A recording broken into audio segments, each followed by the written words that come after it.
வணக்கம் உறவுகளே. நான் உங்கள் ஐயனார் துபாய் அபுதாபிலிருந்து. இந்த பதிவு யாருக்குண்டா, தமிழ்நாடு முதலமைச்சர் ஐயா மு.க.ஸ்டாலின் அவர்களுக்கு தான்.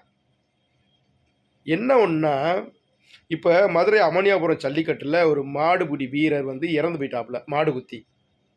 அவருக்கு தமிழ்நாடு அரசு சார்பாக 3 லட்ச ரூபா அறிவிச்சிருக்காங்க.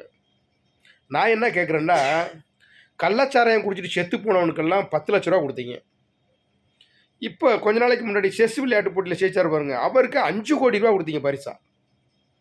விளையாட்டுத்துறை அமைச்சர், தமிழ்நாட்டினுடைய விளையாட்டுத்துறை அமைச்சர் உங்கள் மையன், நீங்கள் முதலமைச்சர்.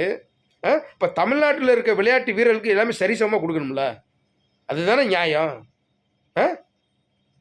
ஏன் இப்படி ஓரவஞ்சகம் பண்ணுறீங்க?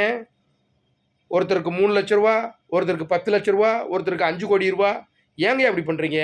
வருமானம் இல்லைன்றீங்க. இப்போ தானேங்க வந்துச்சு. இந்த பொங்கலுக்கு 2 நாளில் 451 கோடி ரூபா வசூல் வந்துச்சு. அதில் எடுத்து கொடுத்துருக்கலாம்ல.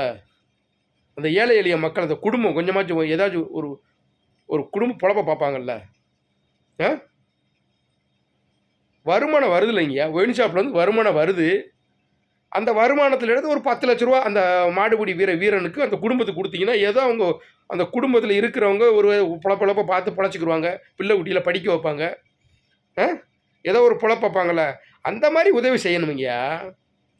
ஒருத்தருக்கு அதிகமான பணம் கொடுக்குறது, ஒருத்தருக்கு கம்மியாக பணம் கொடுக்குறது. ஏன் இப்படி பண்ணுறீங்க? முதலமைச்சர்ண்டா எல்லா பேருக்கும் சரிசமமாக கொடுக்கணும். இப்போ நீங்கள் முதலமைச்சராக இல்லைன்னு வச்சுக்கோங்களேன், நாங்கள் கேட்க மாட்டோம். நீங்கள் அந்த முன்னாடி இறந்தவங்களுக்கு காசு கொடுக்கலன்னு வச்சுங்களேன், சரி அன்னைக்கே அவர் கொடுக்கலப்பா, இன்னைக்கு எப்படிப்பா கொடுப்பார் அப்படின்னு சொல்லலாம். அன்னைக்கு ஒருத்தருக்கு ஒன்று கொடுக்குறீங்க, இன்னைக்கு இறந்தவருக்கு இப்படி கொடுக்குறீங்க. இது என்ன நியாயம்? இப்போ பொங்கலுக்கு இப்போ உங்கள் விளையாட்டுத்துறை அமைச்சர் உதயநிதி ஸ்டாலின் தங்க காசை கொடுக்குறாரு மாடுபிடி வீரர்களுக்கு. நல்ல விஷயந்தான். எத்தனை தங்க காசை கொடுத்துருக்கீங்க? அதெல்லாம் எங்கிருந்தே வருது?